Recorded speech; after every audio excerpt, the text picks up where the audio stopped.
Trying to get used to that. Let's turn this a little bit. Make sure that's good. Okay.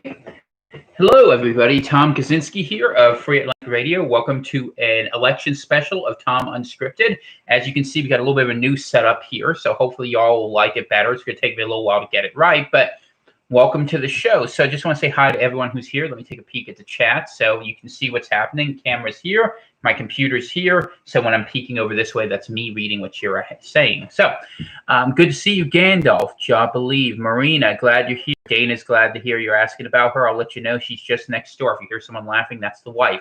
Keelan, good to see you. Joseph, glad to see you here. And Jim, welcome to everyone who's here. So what I'm going to try to do for y'all is we're going to try to preview the election a little bit.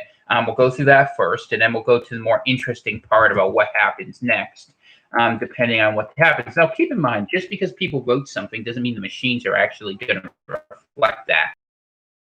But we are trying to figure out what the key states are in this and what will be important. I will say I'm doing this as a true neutral.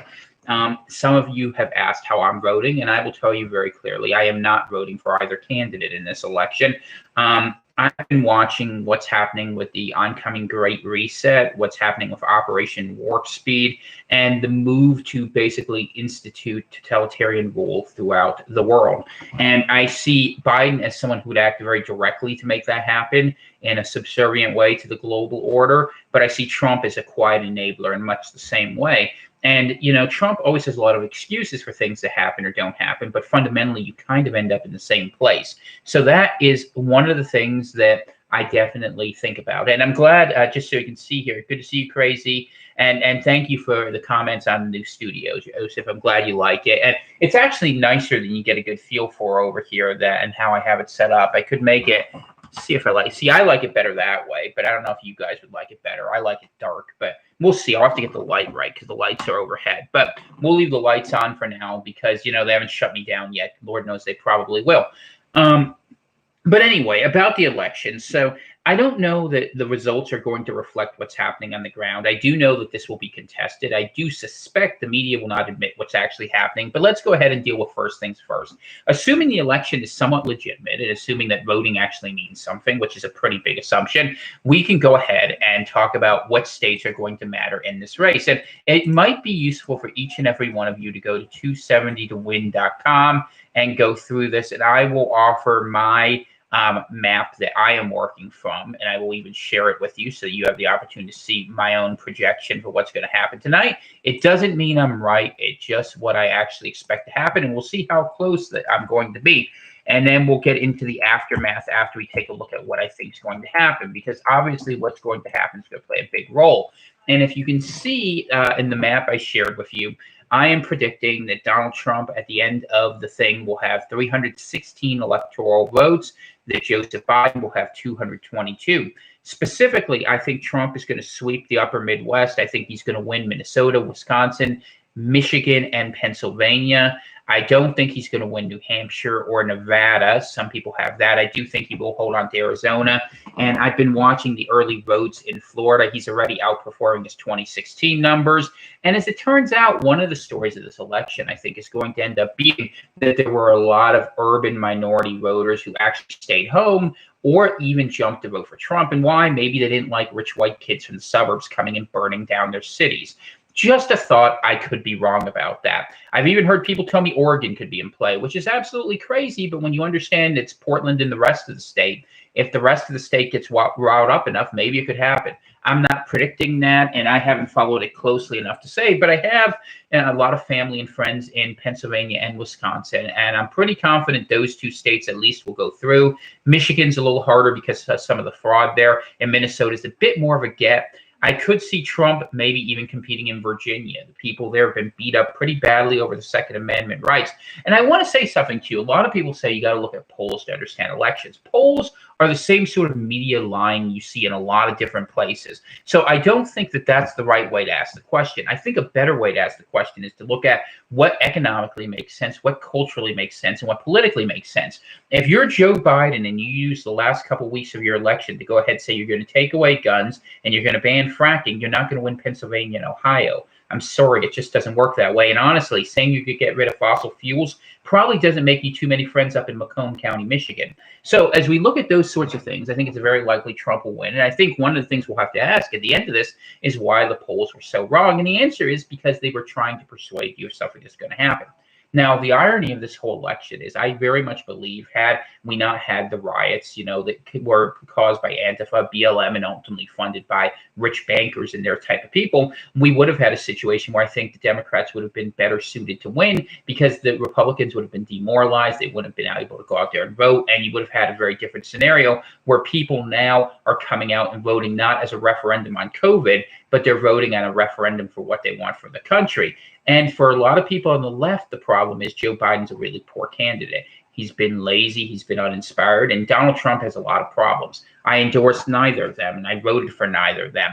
But we'll see what happens. And I do think, I see what Jim wrote here that he'd love to see him win California. I do think Trump may narrow the margin in places like New York, New Jersey, California, Illinois, where that might take away the whole popular vote canard. Now, I do think as we go through this, there's been a lot of effort pre-planning by the media, the idea of a red mirage.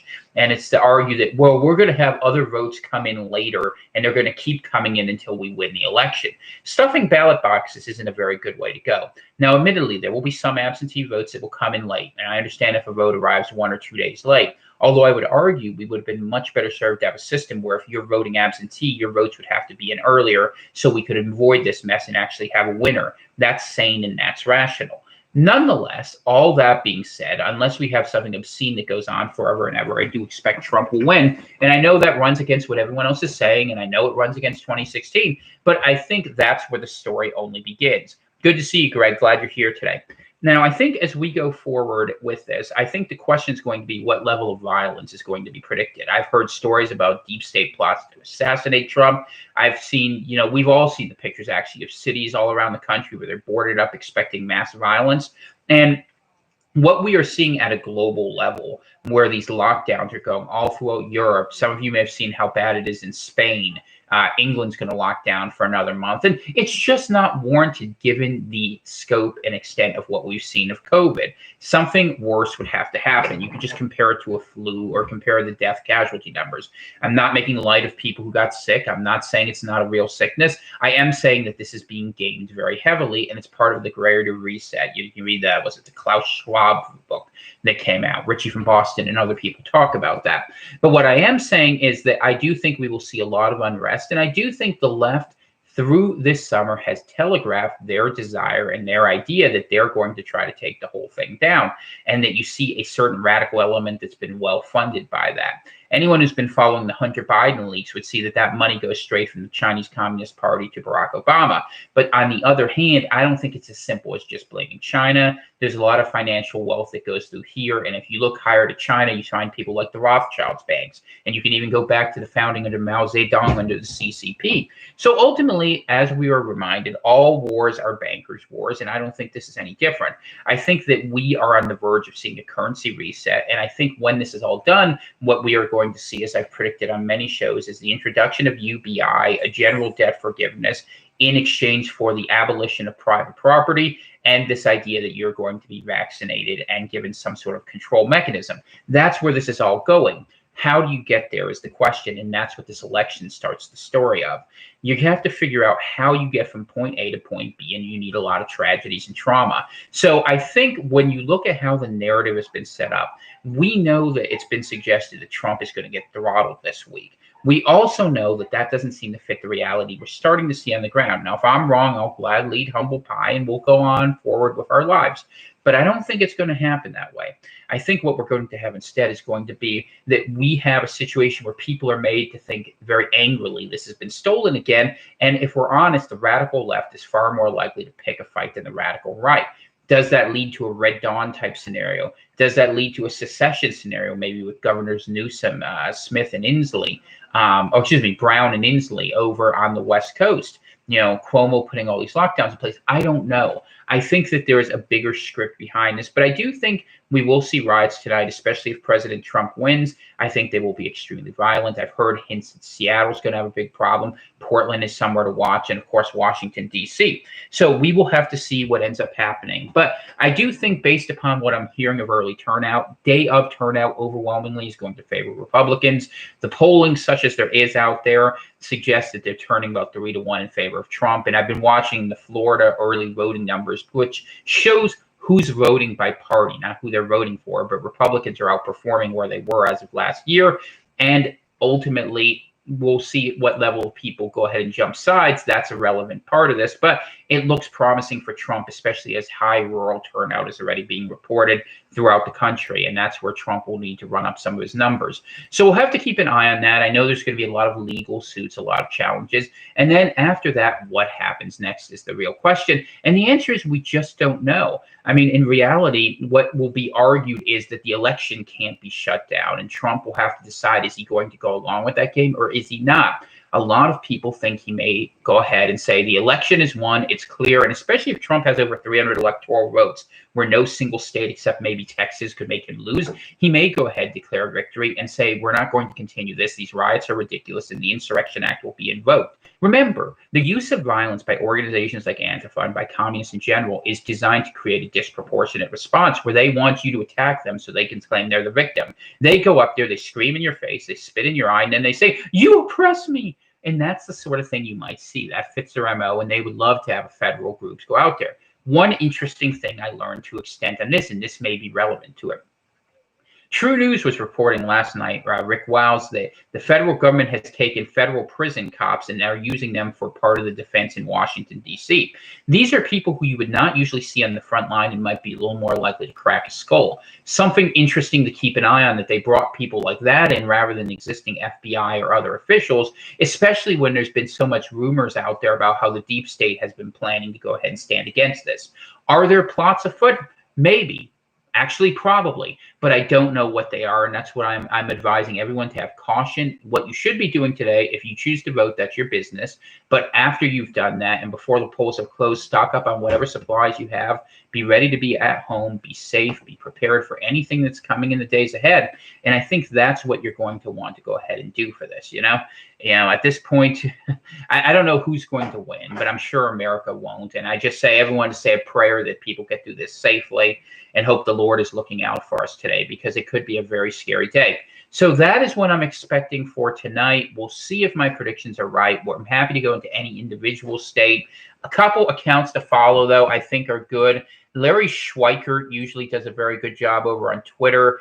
If you want to keep an eye of someone who will have information that will actually be relevant, he nailed it in 2016. I think that that's pretty accurate of what you're going to see in terms of that.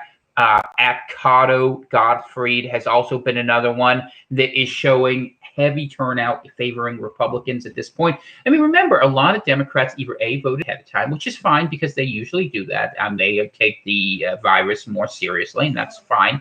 But also that a lot of Republicans have been afraid of vote fraud, so they've been choosing to come in at the last moment. And we'll see. I mean, two things Biden said that just, I think, will get him in a lot of trouble. The comment about the guns and comment getting rid of fracking. So that's it. So, okay, let me try to move the mic closer so I'm not used to this. And we'll see if this is better and if I can pick up some of the gain here. Keep in mind that I'm not used to this and you guys have to help me. So if that works better for you, please let me know and we will go ahead and use that. And if the acoustics end up being kind of weird, I could do some other things to try to help with that. This is a process. I want to thank you guys. Wow, there's 40 people here. That's pretty awesome. So thank you, everyone who's here. Please hit the like button and let me know what you're thinking about. What we're going to do today is we're going to answer some of your questions and whatever you want to cover here. I will go for at least a half hour. And if you have the questions to keep me here for an hour, I will go further. I just want to see what everyone's writing in the chat and say thank you to everyone who's here and who joined in. I'm going to try to have much more current programming. And we've had a lot of preparation required to get to the point where we can do something like this. So it's much neater. And I'm still going to play with the studio. I don't have it right yet, but that's okay. We'll go forward with that. So I wish you were still on the ballot. I can't vote for Trump. Well, I tell you what, I still support ending the Fed. I think if you solve the banking problem, you solve a lot of other problems. But I don't, the thing about it is, I don't actually believe in democracy. I think most of you guys know that I'm a committed monarchist. And I say that because you can't have a country divided against itself stand. And it would be interesting. One thing that I hope does come out of this, and one thing that's come out of the efforts on Free Atlantic Radio, which hopefully we can bring back soon. We got to figure out where to host it and how to do that. A lot of different ideas on that question. But one of the things that I really did want people to understand is that there are issues, especially if you get regional and you get local, that can actually transcend the way people think. The left has to stop being so amoral. The right has to be stop being so market driven. And that's the beginning of the conversation. And if you can do that, I think a lot of good things can result. And I have those conversations sometimes. And, people listen to me except for the far left, who bullies the mid-center left, who goes ahead and gets the media to attack me. And that's how the story goes forward. And we've been dealing with that for a very long time. But it's nothing unfamiliar to those of you who followed me for some time and who have been following my writing. So, by the way, let me remind you, it's a good time as any to go check out my most recent, more optimistic writing, In God We Must, which talks about, how we need to recenter ourselves around a spiritual answer to the problem that is poised in my best-selling book, The Coming Civil War, because let's hope my predictions weren't right. If they were, things are going to get ugly very soon. So hopefully that will be good here. Let's see. Let's see what we got here. So what do I think the Democrat plan will be if Trump is reelected? Yeah, I did see about the light. I could move the camera a little bit so it's not as noticeable. Let me see if I can do this to make this easier for you. This is not easy for me, and it will probably, well, I'm gonna have to play with it. I could cover the window, but like I said, I don't have it right yet. I mean, I just literally got this set up and I had to slam everything off the table. You can actually see there's a table here. And I had to clear everything off the table to be actually able to do this and get it all together. But I will try to get this a little better. And I could move it over that way, but then I'm going to be looking at a really weird angle. But I'll figure it out because I actually have a second monitor here. You guys might get a kick out of this. So I'll show you a little bit what I'm dealing with here. Like there's the monitor on the desk, right? And then there's the wall there. So I got to kind of like figure out how to do this. But for the time being, I just wanted to get something up for today. And then usually, as often as not, you'll see me in front of my bookshelves downstairs, which is a little bit better. So, all right. Well, if that would help you guys, I certainly want to be helpful. Give me 1 second. So I will help make this easier for you because I am a very accommodating host, as you all know. And I'm just looking right now for something I could put there that would hopefully make this less distracting to you. And we'll put this beautiful painting of Dana's where she has a snake, because most of you know my wife loves snakes. And we'll put that right in front of there. And it won't be perfect, but it should be better. And hopefully that will be, yeah, that's still terrible. But in any case, I cut half of it out. Maybe if I sit high enough and I move myself, that's still pretty bad, but that's okay. We'll work it out. And keep in mind, I do my show 90% of the time at night, so it will probably be less of a problem when I do it then. But I will work on something, and maybe I'll hang something in front of it. In any case, you guys don't want to hear me talk about interior design, or maybe you do. Who knows? I mean, Lord knows, it's not my strong point, but I will do. All right, so to Jabaleev's question, what do I think the Democratic plan is if Trump is reelected? What would the next move be?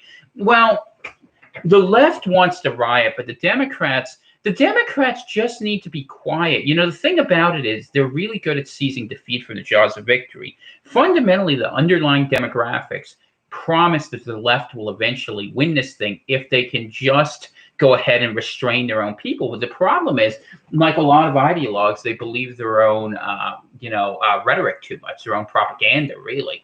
And so you end up with them pushing far more radical views than people are ready for. If Trump had not been, if you didn't have the riots in the streets, if you didn't have the whole Black Lives Matter, Antifa, cancel culture thing happening, I think the Democrats would have won this election. And I think they would have won the House, the Senate, and I think they would have won the presidency. And then they could have gotten the amnesty.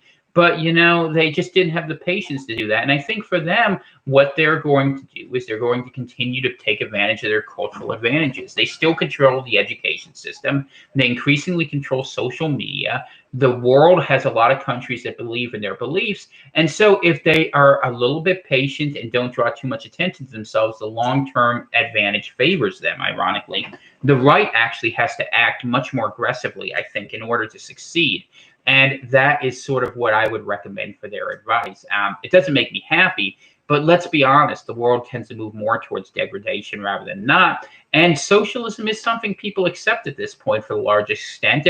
And I can kind of get why. I mean, I think that there are certain things that people should have access to, like healthcare. Many of you know what my wife has struggled with chronic Lyme disease. I'm not going to speak against that, but it's something we should talk about. And I think that in the broader sense, I mean, for me, it's hard because I see America as too big to actually hold together intelligently. And I don't see it as in the interest of any group of people. And I say that as someone with love for lots of different regions. You all know I'm a New Englander at this point, and I wouldn't leave the Atlantic. I get mad when I'm south of the Kennebec River, for what it's worth.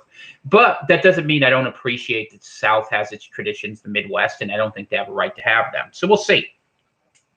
Let's see. You can't simply, Drip writes, you can't simply expect citizens to uphold any standard when it comes to voting. Yeah, no, I know. And voting, I'll tell you this, if you're going to have voting, I mean, I don't like voting, but if you're going to have voting, here's what it should have. It should have the requirement that you have some sort of an ID you have to present at some point in the process. And it should also be something where you have to have a basic understanding of citizenship. I genuinely believe in a nonpartisan sense that children should have to pass a citizenship test, the same one that immigrants do, in order to vote. I think that's appropriate. I think that that's good. And I think the idea that the only thing you can go with complete ignorance to vote for or to act upon in our society is voting is sort of telling of the cynical way in which it's conducted.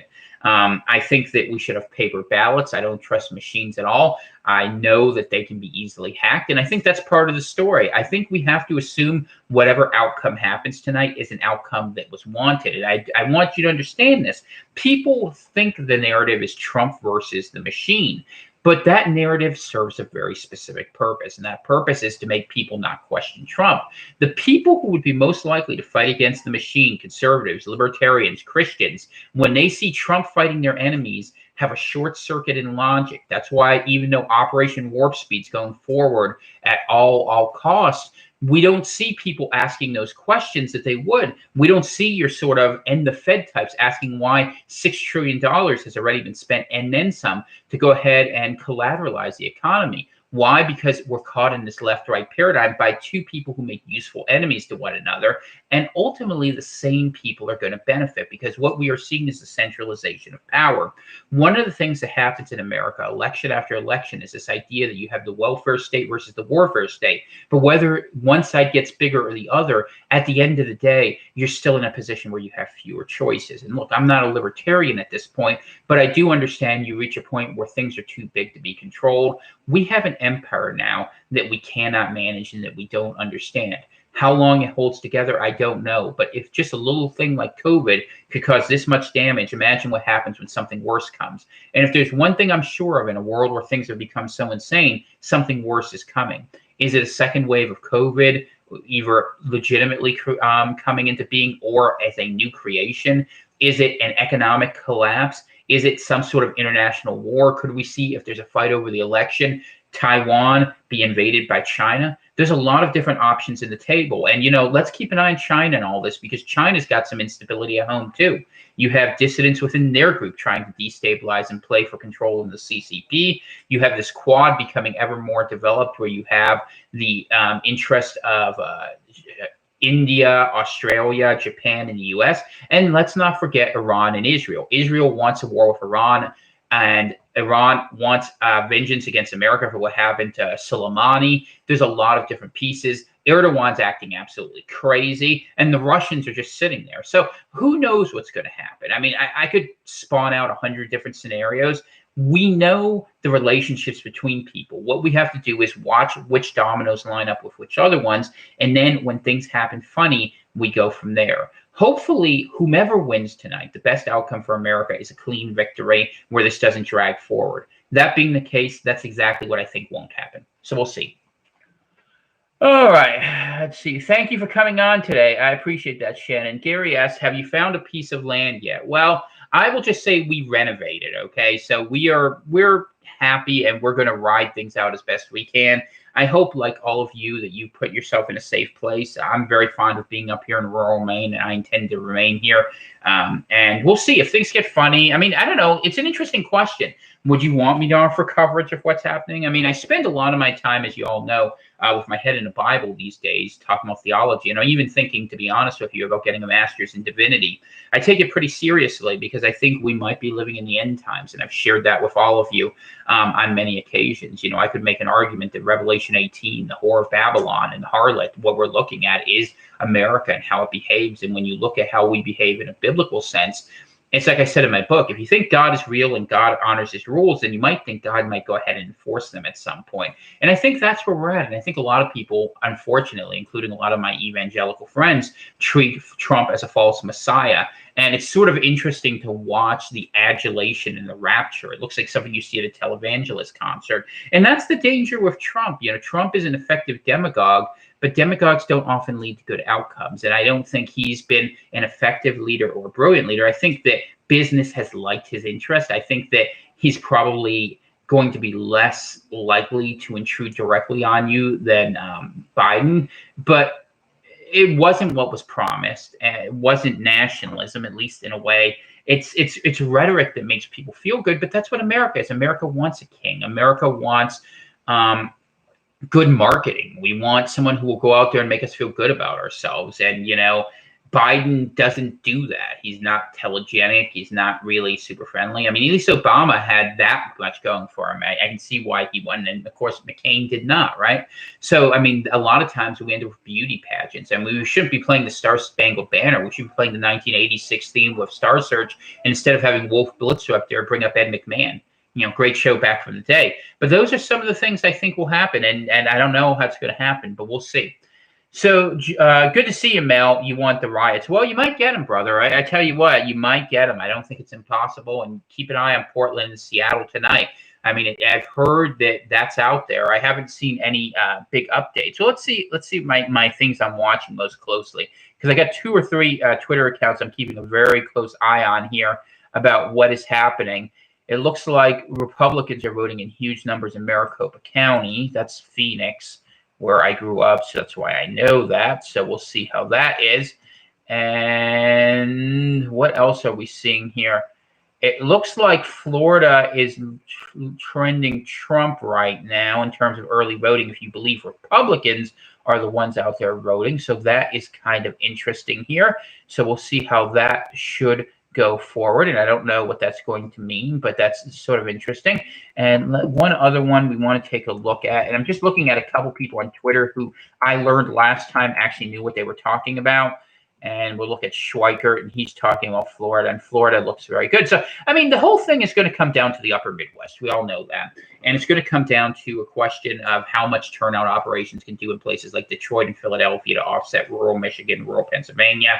How many people, if there's a silent George Floyd effect, I mean, how many people in Minneapolis or in St. Paul or in the Minneapolis suburbs, Hennepin County, will be out there thinking, you know what, maybe we didn't want to get rid of a police department. And the thing is, you can't believe what people are saying because people are scared to say things, because then they get called all sorts of names. They lose their job. They lose their status. You're a bigot. You're a racist. And we live in an era where we have our own sort of pseudo red guards that go out there and say things. I mean, take it from me. I'm on the SPLC and ADL hate list. And when am I out here? I'm a sane person. I'm a guy with a beard in a cabin, you know? That's what I do.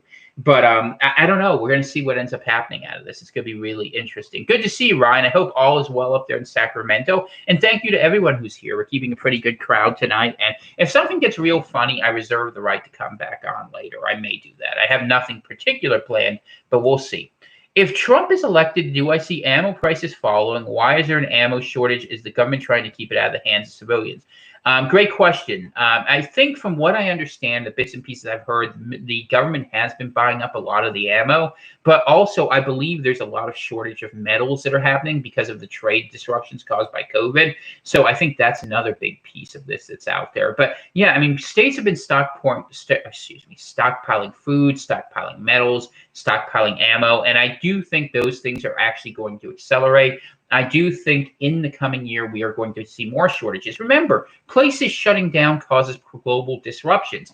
If you think of the way global logistics chains works, what they do is they basically run boats around the world. There's giant mega barges, there's mega tankers in a sort of loop. And when you start shutting down half the world, you shut down all of Europe, for instance, then routes have to work differently. And you have all sorts of problems. You have disconnects between different countries. You have a lot of issues over there in East Asia, and you have all of those things to consider. You're not going to have goods moving as much. And we also have the problem, let's not forget this, the dollar is losing value pretty quickly at this point. And whomever wins, we're going to have to deal with the problem that America is broke. And then once we get through the Christmas season, no one's in the black. We still haven't gotten stimulus out there. And even if we do, get stimulus out there, everyone goes into debt. Don't get stimulus out there, every business ends up falling.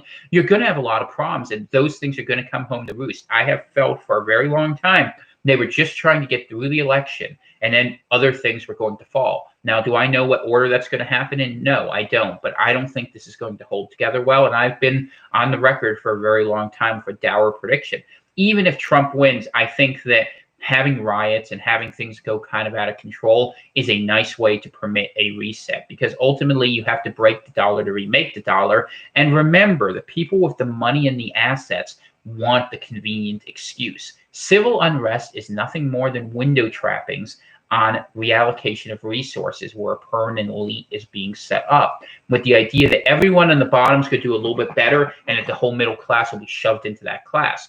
This is something that's been sought for a very long time. We can go back to we can go back to the French Revolution, actually, before that. That's how the elites sort of ran things, to be honest with you. There were states and you weren't part of one. And that's what they've been trying to get back to since the end of World War II, because mass mobilization hasn't worked. And what we're going to see is they'll go a couple different ways. One, people will be allowed to die off. Or two, technology will be used to neuter people by making them into servants and slaves. And if you don't believe that, look at some of the things that mRNA vaccine technology permits, that you can literally rewrite the way people think. And they're working now on interfaces that will allow man to connect to the machine. And the idea is that it'll be for our good. But when have you ever known government to use these things sort of in a friendly way? We are coming into an era where we are going to deal with a race war, but it's the human race war against people who want to go ahead and make us into a different species, something transhumanist. And I do believe there's a deep spiritual component about it. So why I'm anti-vax, to be honest with you. I don't trust this. This isn't dead serum that your body's adapting to. This is live bioengineering. It's rewriting your code. I might be difficult and I might have problems. I'd love to get some new teeth in me. I'd love to have crocodile teeth, but I don't trust it. I was born as a man, I'll live as a man, and I'll die as a man. And if people want to stand beside that, well, that's why we got this little bandera here. You know, we're out there talking about what we're doing in the Atlantic. And I will say, if things get funny and you see people fighting one another, remember there's a different way. You know, the Lord said, love your enemies, and that we are fighting a spiritual battle, but we have to imagine ourselves something better before we get there. And that's what I'm going to try to argue to people. I'm going to be the voice of sanity. I'm not going to try to win an election, but I will talk to people, and I will let people think differently. And hopefully that makes difference in the communities where people actually pay attention. And I give some ideas. And if you have a question, I'm here to answer it. So let's see what happens here. All right. So what all do we got here? Primer shortages, lockdown after the election. Yeah, the lockdowns are coming. And you know, it's a real problem up here in New England, I'll be honest with you, because New York is cutting us off from the rest of the country. Charlie Baker seems to be going along. That's his name, right? The guy over in Massachusetts with it, even though he's a Republican. It just shows you it's not really about party, and Lord knows Janet Mills isn't going to be very useful. I'd love to see her displaced. If I don't want to get going. We have such terrible candidates up here in Maine. I mean, it's just a little rant, but Sarah Gideon and Susan Collins, there's not really a lick of difference between the two. And I think Sarah Gideon will win for that reason. Susan Collins being the one Republican to vote against Amy Coney Barrett, probably means she will not win. And you know what? It's better for the Republicans this way. They don't believe me, but that's fine. I do think Dale Crafts will win District 2 up here, so I will see that. Daniel, you made it to a live chat on time. Congratulations, brother. Welcome to the show. You are listening to Tom Unscripted, a program of Free Atlantic Radio, or at least whatever we're going to call it for now. Hopefully, we'll get some other things. We're talking about getting a dedicated website going. I have some people who want to sponsor it and do it. And I want to make sure I have access to free information. We'll try to set up maybe a subscription service, because if I'm going to do this, I'll be honest with you, I make a lot more money writing books, and it's a lot easier. So if I got to do this, I got to figure out a way to make it make sense. And it's hard when the banks shut you down for anything and everything you do. So that's a problem we'll have to deal with going forward. But I'm sure there's an answer for it. I don't know what it is. But I wanted to remind everyone who's in here, please feel free to ask your questions, share ideas. It makes this a lot easier for me. I don't really plan to do super monologues, but I will say with what we have now, you're not going to see it here. We have a different place for this, but I'm going to try to do some interviews on camera with people who are around, some people I find interesting in the fullness of time.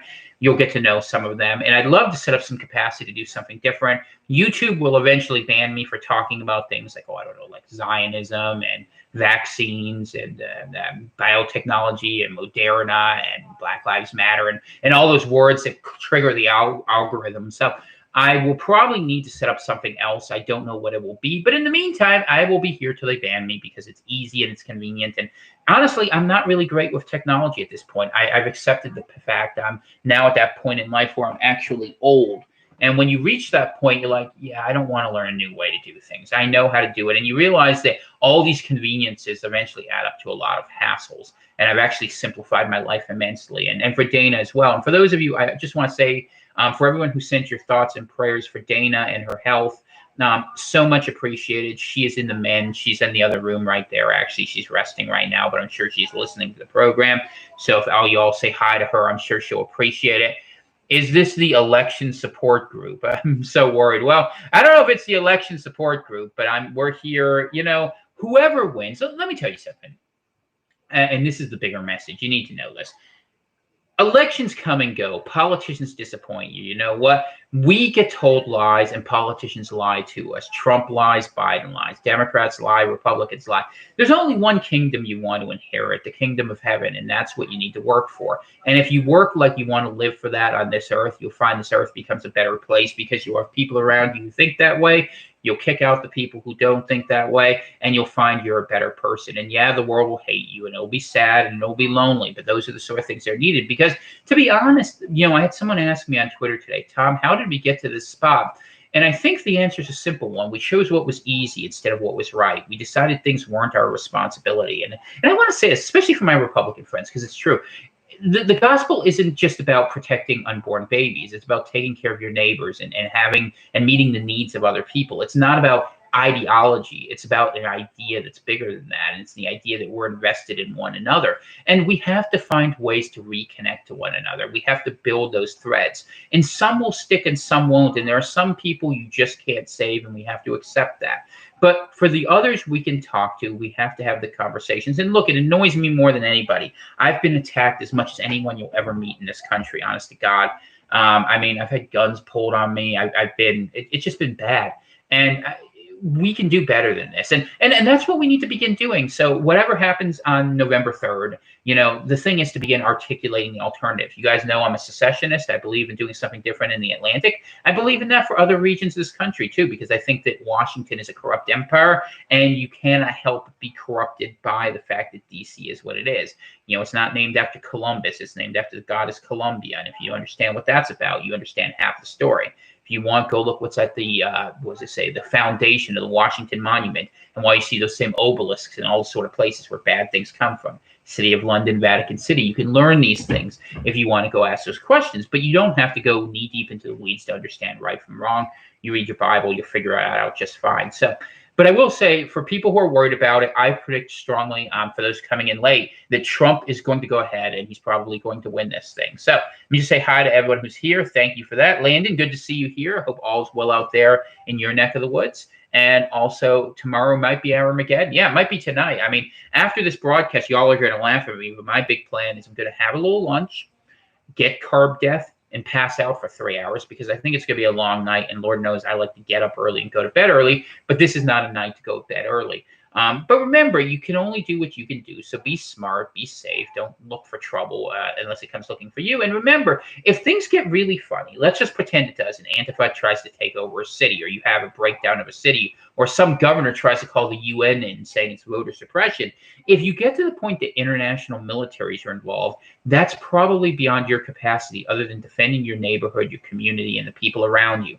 There will have to be a time to organize a bigger defense against that. And that will eventually come, I'm sure. Americans are a bold, brave people. We're better than the country we inhabit. So I think that'll work. And for my Canadian friends, too, I don't think that's any I think there's problems in Vancouver. And I've heard all sorts of weird stories about things up in New Brunswick. I mean, I don't put a lot of faith in them, but hey, you never know, and things can be weird out there, and I'm not going to overlook any possibility. So we'll have to see what happens and recognize that the intersection of the global economic reset, the American Civil War, and World War III are all interlinked. And the goal of it has to be to reset the currency, reduce the population, and build totalitarianism. Those are the things we should be looking for in 2020 and in 2021. How they get there, beyond my pay grade to tell you. The things that are going to happen, I'm absolutely certain that's the plan. How do we oppose that? We need numbers in locations who say we're not going to submit to this and who go ahead and break free of it. And when that happens, will a fight come? Perhaps, but at least we'll know what we're fighting for. And what we're fighting for here, Republicans versus Democrats, this ain't it. The Republican Party will always disappoint you. It's like freaking Tab Cola or something. Not Cola, Tab. Just stuck in 80s drinks for some reason. You're not going to see them do things. You're not going to see them get rid of abortion. You're not going to see them build a wall. They don't do it. And why don't they do it? They don't want to do it because their donors don't want to do it. Same reason the Democrats don't do a lot of things they promise they're going to do. We get the government that's bought, and you can't afford to pay for it. And at this point, our dollars have never meant less. So what can we do? We can use our skills and choose not to submit to this. That's why I'm not voting in it. I mean, honestly, I chose to walk away from the thing because I know the lesser of two evils is still evil, and the enemy of my enemy can still be my enemy. And that's one of the things you got to get out of. You got to get it out of this trap where you think if one side's good, the other's bad. And look, if I had to vote, if someone held a gun to my head and made me vote, I'd vote for Trump. And why? Because Biden would throw me in jail in about 5 seconds. I know the people on that side, and I don't like the way they approach things. But it doesn't mean I think that they're all right. And I chose not to vote in a swing state, in a place where my vote can make a difference, because I'm like, I'm not going to be a part of that. I told you guys at the beginning of what I was doing something different, my best as often as I can to not be a hypocrite about things. And you, in order to be able to talk to me, need to be able to know that I will listen to both sides of an argument. And I agree with the left on a lot of things, not everything. And there's some things I disagree to the death, but that's how you have to be able to talk to people. And I'm trying to do that as best I can. So hopefully that makes a difference. I've watched so many alternative media people in this last week just be hacks. I don't want you to watch my show if you don't vote for Trump. How dare you? I mean, you have no right to tell your audience what to believe. What do you think? They're investing in you. Show some respect for your audience for the first thing. And for the second thing, what has Trump done that's been so great? I mean, okay, so what did he do? He moved some regulations out of the side. It's not like people were really doing that much better. You know, we were living in a world where most people were unhappy. People were thinking things were getting worse. And the whole time he was busy making money, we were losing a culture war where we lost a sense of who we were.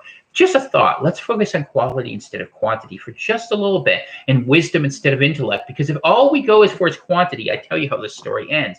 It ends with you taking a chip where you end up being a 300-year robot who gets wrecked for being obsolete when version humanity 3.0 comes along and they just don't need you anymore. Ultimately, you have to think differently about it, and that's how I see the question. So let's see what y'all have here. All right. If I had to trace back the downfall of America to one date, what is that date? Oh, man. You know what? I am saying, in my first book, someone has to say it, I talked about the creation of the Fed as the point of no return. I think that's fair. But, you know, in my last book, the Masonic foundations of the Constitution and even the Articles of Confederation, I firmly disbelieve, and it's fine if I sound like a theocrat, but when the first thing you did was you said, we're not going to let God into the way we do things.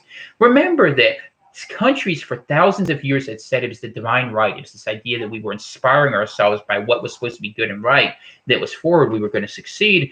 That was how we built these things. And when we said we're just going to go pure humanism, I think that's the moment it was lost, because humanism doesn't work. We are just not that virtuous. I'm not that virtuous. I am an awful sinner who's done many terrible things and will probably and certainly do a lot more. And I think when you look at it that way, that was it. Now, Could it have worked for a while? Yeah, it was a good experiment, and it worked because it was a small government.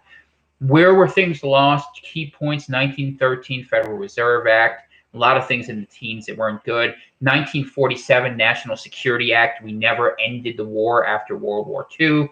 That's another example. You could pick others. Some argue that Kennedy tried to stand against it. And of course, when he was killed in 1963. In any case, a long time before most of us were around, and even the older here weren't responsible. A lot of people blame the boomers, but to be honest with you, the greatest generation made just as many mistakes, and the people who were running around with the flapper girls in the 20s weren't much better. We assume things are different, but the fact is, every fourth generation or so, we just repeat the same mistakes. That's what we do.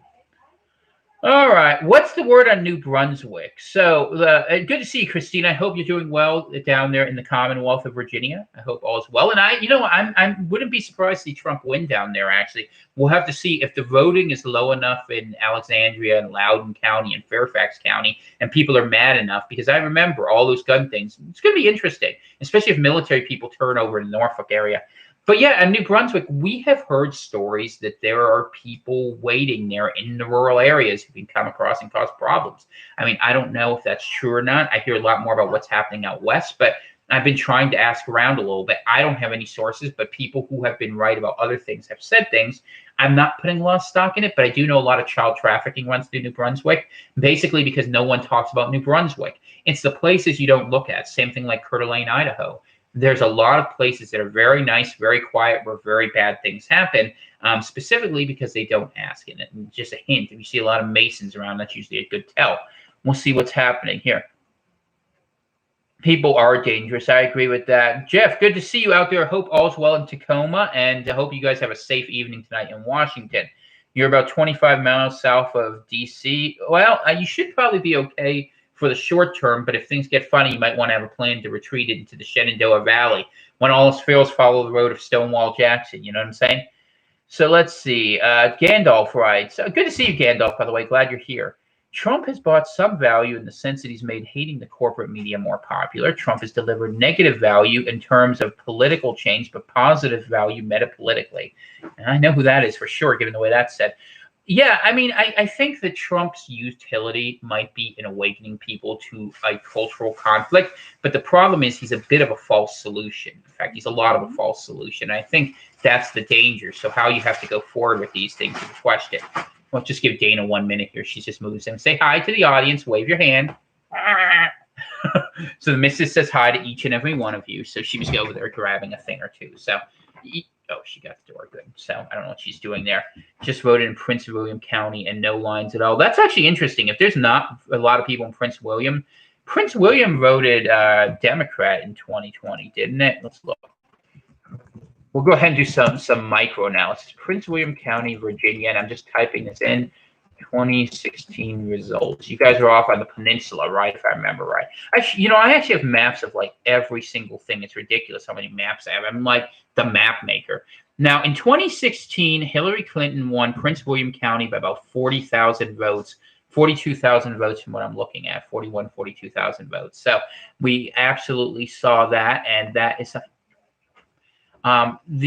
what I would say is that if we have low turnout there and there's consistent low turnout amongst Democratic precincts, you would expect Republicans to maybe do well. It would be interesting to see if we had turnout reports coming from a place like, I don't know, out near Roanoke, out in the Panhandle or something like that, anywhere outside there. And I think we're going to see those numbers, play out. And I would not be surprised. Virginia was a state I very seriously considered Trump possibly stealing. Interesting state. I don't know. There's just so many bureaucrats in the D.C. area who make money off that. But, Trump's been pretty good to the military-industrial complex, and all those deals that he's been making to sell arms to Taiwan, to Israel, to other places. You kind of wonder if some of those people aren't realizing maybe better to deal with this person than someone who's going to take money out of the warfare field. And that's kind of how the military-industrial complex likes to run.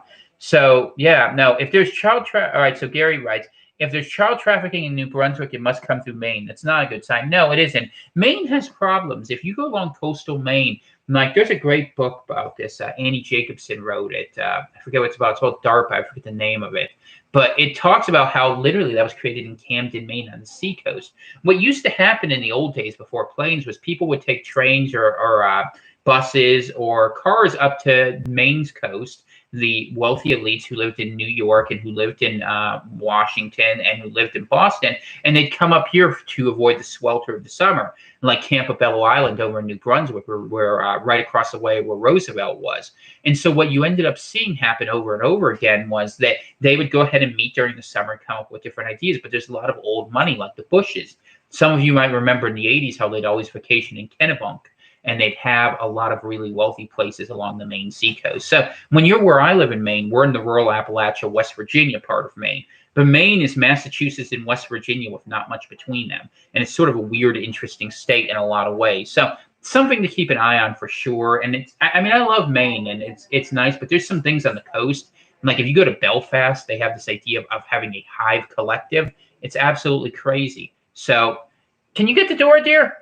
Anyway, so one of the things that's been really interesting in watching this is that we have, you really learn that every culture is a microculture and that things are happening in places you don't see. And just because something looks right doesn't mean it is right. And the idea that, you know, good impressions create a better person is not always the case. So we'll have to see what's happening.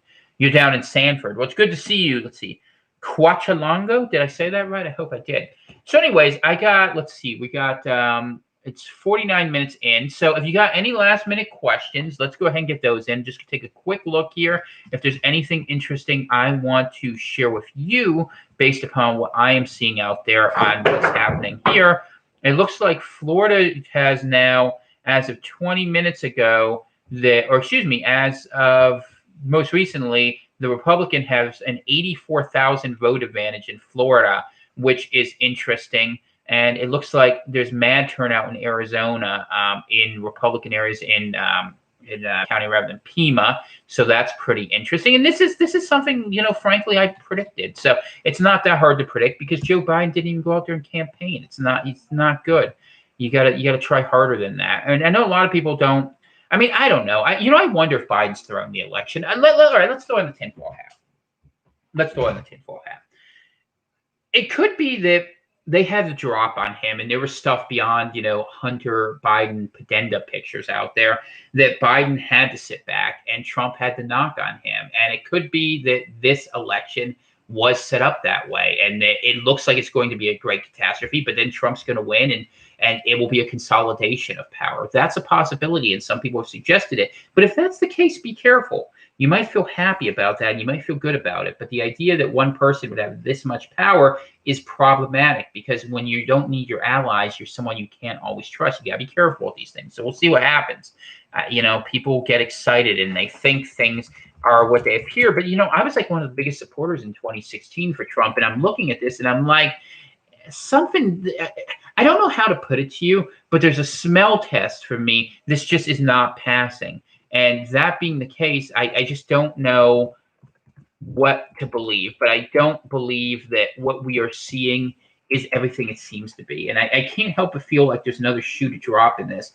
And that Trump is kind of a Pied Piper in this. And I feel the same way about Reagan, to be honest with you. I know people look at it otherwise, but when you start looking at things, you know, you want to go down a rabbit hole, look at the support for something called the National Day of Education. You'll see that the same people are supporting the same sides. And that Trump is convenient because the destruction of the U.S. is best enabled by him appearing strong and the streets getting weird. And God, you know, you wonder if a false flag might not take him out, what that would do to the country. I mean, I've heard so many people suggest it, and I don't know. We'll have to see. And I don't want to make dire predictions, but do I think San Diego will get violent? Nah. I mean, you guys got too much military down there. The Navy being down there should stop it. Obama's campaigning more than Biden. I agree with that. Biden is mentally incompetent. If we wanted AOC +3 as president, we would have voted for them. Yeah, I mean, it's really crazy. The Democrats going all in on identity politics. They did it too soon, and honestly, the way they did it wasn't smart. I mean, you're talking about Ocasio-Cortez, Rashida Tlaib. She's in Michigan. What's her name? Ilhan Omar. She's a real piece of work, too, man. I don't know how anyone can like these. And the one no one ever remembers, Ayanna Pressley down there in Boston. I mean, people don't realize Boston's a majority-minority city at this point. or I should say, what is it, Suffolk County, Massachusetts. So it just shows you how many people are moving around, and things are different, and they're going to continue to get different. But I don't know what the future is going to bring right now. I think what we got to keep an eye on is that as we come out of this election, what we are going to see is once the election's done and once it's settled one way or another, if we're not burning, then everything that couldn't be done will be done. I suspect a short-term bribe will come in terms of a stimulus check, but I suspect we are going to see a hard push toward lockdowns, and that will be coupled with a small stimulus and the idea of new regulations on people. And I think that it may not come from the president, but I think it will likely come through the president, if you get what I'm saying. Governors will do that, and we'll see. Maybe the governors will stand against them. Maybe they have some stuff on them, and maybe this will get really wild. I don't know, and neither do you. It'll be really interesting, but I do think it's planned.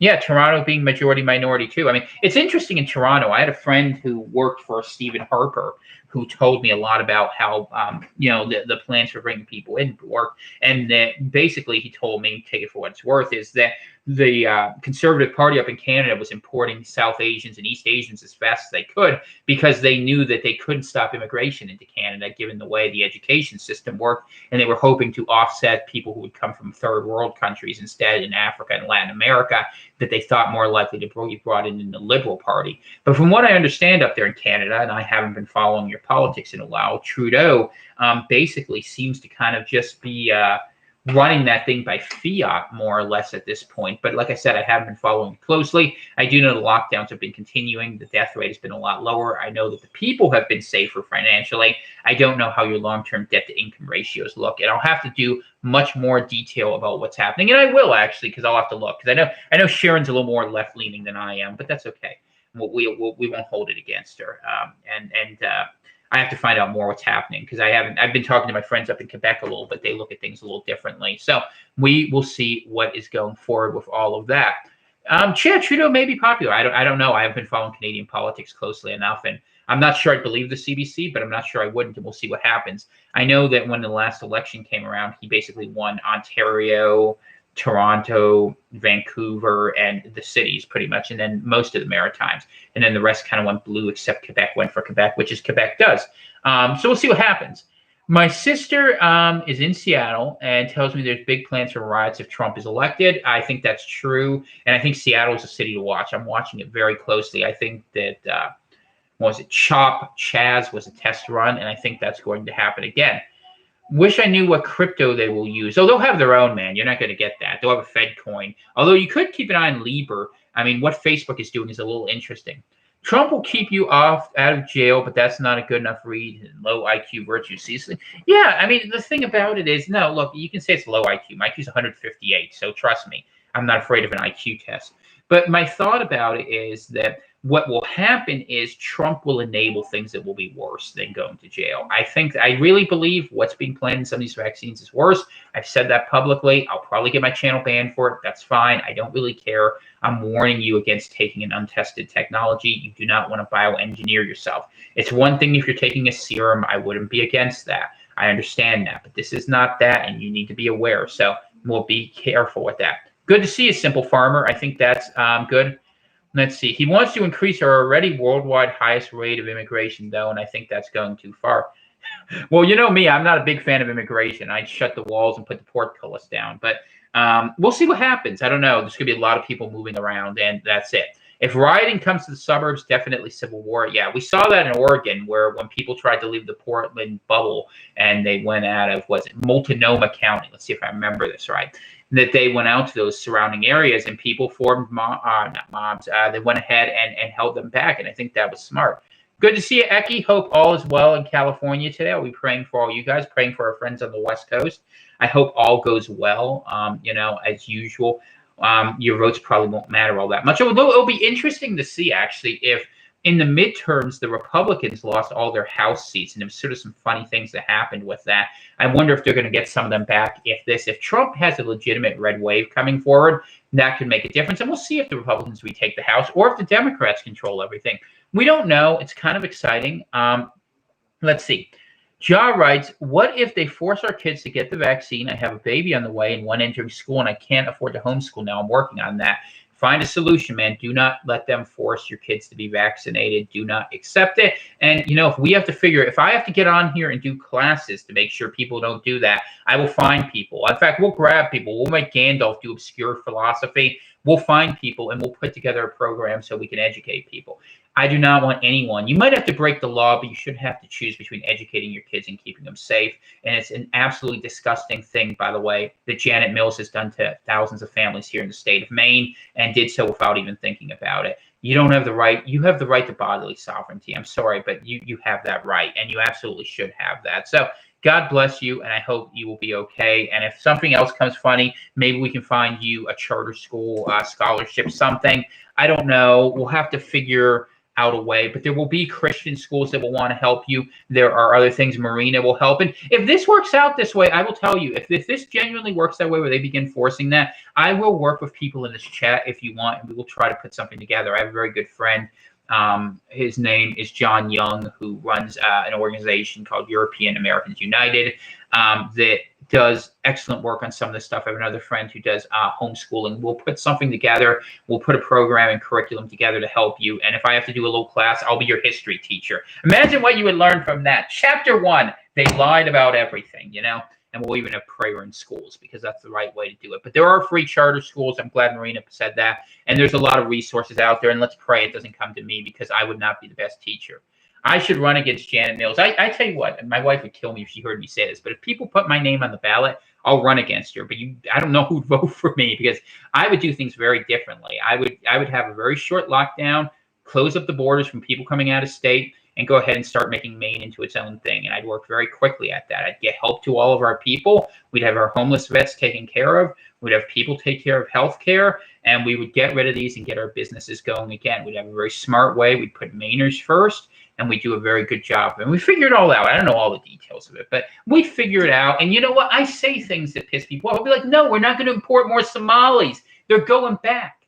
Sorry. We don't need refugees. We have enough people to pay for. I mean, honestly. And we'll try to get some money to people. I mean, my big idea for Maine was always that we should go ahead and put some water turbines in the Bay of Fundy, share that between Maine, New Brunswick, and Nova Scotia. We'd be a hydro superpower. We'd do as well as Quebec with energy. You could even make money on crypto on the backside of it, and we could be like Alaska, have some money coming in, maybe go with New Hampshire. But yeah, I could do those sort of things. But at this point, I don't think there's going to be time. We're dealing with a global reset. You're going to see military interventions. And I'll be honest with you, I don't think we're going to see an election in 2021. I think things will get funny before then, in a point where it will really be a selection.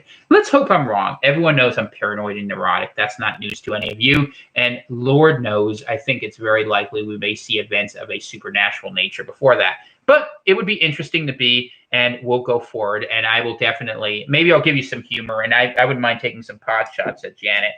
Because I think if we end up with Janet Mills versus, if he comes back here, what's his name, LePage, I think Mainers could do better, honestly. But, I mean, it's so hard because so many people come here who just want to change it, and they're all just flooding into Portland. And it's going to be really challenging. And of course, it gets me. They'll say, oh, he's a horrible Nazi because he says Jews did this. And he says, well, I say what people do. I don't hate anybody. I hate certain ideas. I love everyone. I want everyone to be saved. I really do. And yeah, I have a strong opinion about that. And I'm not going to pretend that I would be doing a disservice if I put my deeper beliefs aside for more shallow ones. I mean, people need to be honest about it. I mean, the idea that you tell someone something they don't want to hear means you're actually taking the time to engage them. And God forbid we do that. But what can I tell you? I'll be here. I don't think I'm going to be running for office, but I'll be here in the office talking to each of you guys. So we'll do a last little prayer. We'll go forward here, and maybe we'll let Gandalf. I'm not a Nazi. I mean, you would be amused to know how much not a Nazi I am. Now, I'm very familiar with Nazis, and I know Nazis, and I know commies, and I know everything in between. And, I'm interested in life and history, but I'm a monarchist. I'm a spiritualist, and more than anything else, I hope I'm a good Christian, and I try to be a better one every day. So thank you for that, and I appreciate that. I appreciate your kind words, Jive. It's very kind of you. So let me just say a quick prayer for each of you guys who are here. And yeah, no, he did live in Campobello. We'll talk about Maine one day. We'll do another show. But I just want to say a blessing for everyone who's here. I want to pray for safety in the Father's name, that those who are listening to this podcast will be safe tonight wherever they're at, that we will have something that is an honest reflection of what the people chose, that we will have an opportunity for innocent people not to suffer violence, and that people's eyes will be open to truth. I always pray that, the greatest truth is that you are saved by the blood of Jesus Christ. But every truth you can find is one step towards that higher goal. And I just pray for each of you to keep searching and to be safe. And I ask that you share your prayers for myself and Dana in her recuperation and as we go forward, because if things get funny, my life gets weird fast. So God bless each and every one of you. We'll keep an eye on what happens tonight. You never know. If things go a certain way, I might come back. I'm not planning on it tonight, but I will be here if people go ahead and go forward. I just want to go forward and see here. Yeah, we'd have to see breakthroughs in tech. That's fine. I'm okay with that, Gary. It would be a good idea for us to go ahead and invest in some of that. I think it's smart. We'll go forward. Let's see. And Daniel writes, the people select few, sheep will agree if you on many levels, period. That can't be an accident. I'll tell you what I believe, Gary. I believe that sometimes big infrastructure projects are not a bad way to go. I wouldn't mind seeing an underwater tunnel linking Nova Scotia to Maine, and you could actually structure those into that. I do realize it'd be an expensive investment. I also think it would do something very smart, which is to connect the Maritimes. To be honest with you, I've traveled throughout the thing. Maine has a lot more in common with Nova Scotia than Massachusetts at this point, and we need to act that way, and I think that way. And we'll see how it goes, but I don't know how it's going to go play out. In any case, thank all 54 of you. I appreciate that you all spent this afternoon with me. Maybe you're just interested in what's happening out there. God bless each and every one of you, and have a very wonderful and safe evening.